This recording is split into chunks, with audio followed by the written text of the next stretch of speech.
आदमी चाय बेचा करता था। पहाड़ी इलाका होने के कारण वहाँ बारिश होती रहती थी और ठंड भी बहुत होती थी। साहब, ठंड बहुत है और ऊपर से ये बारिश का कोई भरोसा नहीं यहाँ साहब। जब तक बारिश थोड़ा थम नहीं जाती तब तक आप मेरी इस छोटी सी दुकान में बैठकर मेरे हाथों की चाय पीजिए। ठीक है भाई, मेरे लिए और मेरी पत्नी के लिए एक एक कप चाय बना दो। चाय बढ़िया होनी चाहिए, मसाले वाली। साहब, आप एक बार मेरे हाथ की चाय पियोगे तो बार बार मांगोगे फिर। यहाँ कोई भी घूमने आता है तो मेरी चाय पिए बिना नहीं जाता, क्योंकि यहाँ ठंड बहुत है और एक मेरी ही चाय है जो लोगों की ठंड भगाती है। बारिश अब रुक चुकी थी। काशी की छोटी सी दुकान में सभी चाय पी रहे थे और उसकी चाय की बहुत तारीफ भी कर रहे थे। ऐसे ही पूरा दिन बीत जाता है और काशी की दुकान बंद करने का समय भी हो जाता है। काशी अपनी दुकान बंद करके घर जा ही रहा होता है कि तभी अचानक उसका पैर फिसलने की वजह से वो पहाड़ के किनारे जाकर गिरता है। उसका आधा शरीर खाई में लटका हुआ होता है। बचाओ, बचाओ, कोई बचाओ मुझे, नहीं तो मैं खाई में गिर जाऊंगा। साहब, साहब, आप खड़े खड़े क्या देख रहे हो? मेरी जान बचाओ।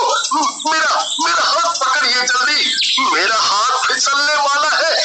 मैं ज्यादा देर तक ऐसे नहीं रह सकता। वहाँ जाने की सोचना भी मत। अरे कहीं उसे बचाने के चक्कर में आपका पैर फिसल गया तो? ना बाबा ना, आप नहीं जाओगे वहाँ, मैंने बोल दिया बस। यहाँ और भी लोग हैं, वो बचा लेंगे इसे। साहब, आप ही मेरा हाथ ऊपर खींच लीजिए और मेरी जान बचा लो। मेरा हाथ फिसल रहा है।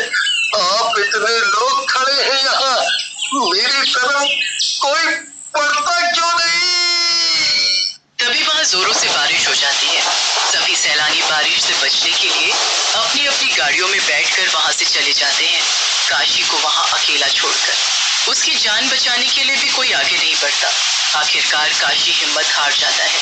उसका हाथ और वो चिल्लाता हुआ पहाड़ी से सीधा नीचे खाई में जाकर गिरता है। इतनी ऊपर से गिरने से वो मर जाता है और मरते ही भूत बन जाता है। मैंने कितनी गुहार लगाई, मुझे बचा लो, मुझे कोई तो बचा लो, पर किसी ने नहीं बचाया मुझे। आखिर क्यों? मुझ गरीब पर क्या किसी को तरस नहीं आया? कोई बात नहीं, पर अब मैं भूत बन चुका हूँ, सबसे बदला लूंगा यहाँ आने वाले हर इंसान से। एक दिन पहाड़ों पर घूमने आए पति पत्नी नवीन और श्वेता वहाँ घूम रहे थे, मजे कर रहे थे। तभी वहाँ काशी का भूत अपने मुंह पर गमछा लपेटकर उनके पास जाता है। साहब, चाय पिलाऊं क्या? मेरे हाथ की बनी चाय आपको बहुत अच्छी लगेगी। मैं अभी आप दोनों के लिए चाय बना देता हूँ, वो भी मसाले वाली। नहीं पीनी तुम्हारी चाय, आप जाओ यहाँ से। हम इतनी दूर घूमने और एंजॉय करने आए हैं, तुम्हारी चाय पीने नहीं। मैडम, आप ही बोलिए ना साहब को, एक बार पीजिए मेरी चाय। अगर मेरी चाय पसंद ना आए तो पैसे नहीं देना। नवीन, वो बेचारा इतना बोल रहा है तो पी लीजिए ना चाय। एक कप चाय में क्या जाता है? वैसे भी इतनी ठंड में चाय पीने का मजा कुछ और ही है। लो चाय, मुझे भी और मैडम को भी।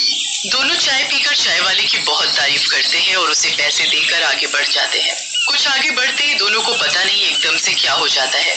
दोनों सड़क से हटकर खाई के किनारे पहुंच जाते हैं। देखने वाले उन दोनों को बहुत आवाज लगाते हैं। ओ भाई, आगे खाई है, उधर मत जाओ। सुनो, क्या बात है? पीछे मुड़कर दोनों में से किसी ने भी नहीं देखा। सभी भागकर दोनों को पकड़ते। उतने में नवीन और श्वेता खाई में कूद पड़े। वहाँ खड़े सभी लोग हैरान थे ये सब देखकर। आखिर कोई कैसे अपने आप खाई में गिर सकता है? ये सब मेरी चाय का कमाल है। मैं ऐसे ही यहाँ आने वाले हर एक इंसान को अपनी चाय पिलाकर मार दूंगा। ये चाय बिल्कुल मेरे जैसी है, ये चाय ही अब मेरा साथ देगी। अरे अरे वो देखो उधर, फिर से कोई खाई की तरफ बढ़ता जा रहा है। जल्दी रोको उसे, नहीं तो वो भी खाई में गिर जाएगा। ये सब क्या हो रहा है? आज तक कभी कोई इस खाई में नहीं गिरा, और अब देखो रोज कोई ना कोई इसमें गिर रहा है, और ऐसा लगता है जैसे मरने वाला अपनी मर्जी से खाई में कूद रहा हो।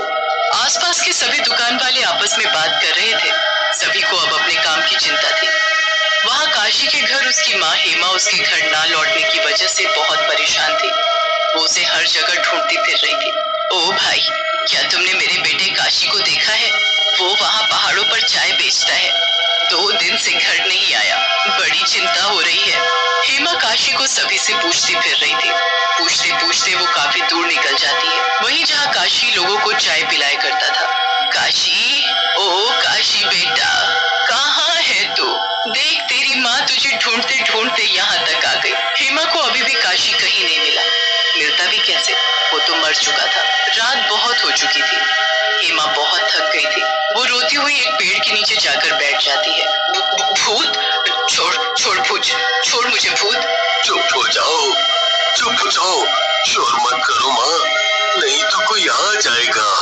तुमने मुझे माँ क्यों कहा? माँ, मैं हूँ तुम्हारा बेटा ही तुम्हें माँ बोल रहा है। मेरा बेटा भूत नहीं है, और तुम भूत हो। मेरा बेटा कहाँ है? कहीं तुमने मेरे बेटे को कुछ किया तो नहीं है? बताता क्यों नहीं? मैं उस पहाड़ी पर लटका था, मुझे किसी ने नहीं बचाया। सभी मेरे गिरने का तमाशा देख रहे थे। मैंने कितनी गुहार लगाई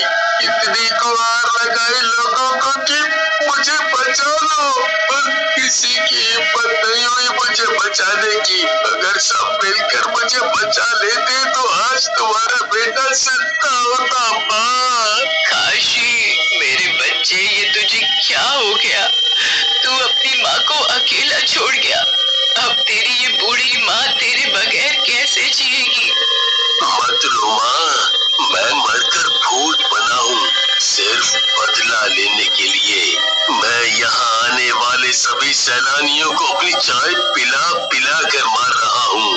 यहाँ जो भी आता है मैं उसे चाय पिलाकर खाई में गिरा देता हूँ। ये पर बेटा, ये सब गलत है। तू तो नहीं रहा अब इस दुनिया में। पर जरा सोच, वो हर एक दुकान वाले, वो छोटे बच्चे जो अपने माँ बाप के साथ घूमने आते हैं, उन सब का क्या होगा? एक तरह से सभी की जिंदगी बर्बाद है। रहने दे, छोड़ ये सब। मेरे लिए तो तू अभी भी मेरा बेटा है। तेरे भूत होने से मुझे कुछ लेना देना नहीं। बस तू मेरे साथ घर चल, मैं किसी को कुछ पता ही नहीं चलने दूंगी। अगर तुम मेरी माँ होती तो मेरा साथ देती, ना कि मना करती। माँ, तुम्हें तो पता ही है कि मैं कितना जिद्दी हूँ। एक बार जो ठान ली सो ठान ली, उसे पूरा किए बिना नहीं छोड़ता। अब तुम घर जाओ और मुझे भूल जाओ। दोनों को बातें करते करते सुबह हो जाती है। माँ, सुबह हो गई है, तुम अब घर जाओ और मुझे मेरा काम करने दो। भूत इतना बोलकर मुंह पर गमछा लपेटकर सुबह की चाय पिलाने चल देता है लोगों को। हेमा दूर खड़ी सब देख रही थी। मुझे पता है कि मेरा बेटा जिद्दी है। उसकी जिद हमेशा मैंने पूरी की, पर अब नहीं। मैं मासूम लोगों को इसकी जिद का शिकार नहीं होने दूंगी। मुझे अपने बेटे के शव को जलाना होगा, और उसके लिए मुझे उस खाई में उतरना पड़ेगा। हेमा हिम्मत बनाकर पहाड़ों में बने संकरे रास्ते से होती हुई कुछ ही घंटों में नीचे खाई में उतर जाती है। आग लगते ही भूत को एहसास हो जाता है, और वो अपने चेहरे से गमछा हटाकर खाई में झांक कर देखता है। तुमने क्या किया? ये तुमने सही नहीं किया। माँ, मुझे बचा लो, मुझे मत जलाओ। माँ, मुझे मत जलाओ। बस फिर क्या था, भूत जलते ही गायब हो गया, और हेमा वापस अपने घर पर। वहाँ हर एक इंसान को पता चल चुका था कि काशी भूत था, और वही भूत बनकर सभी लोगों को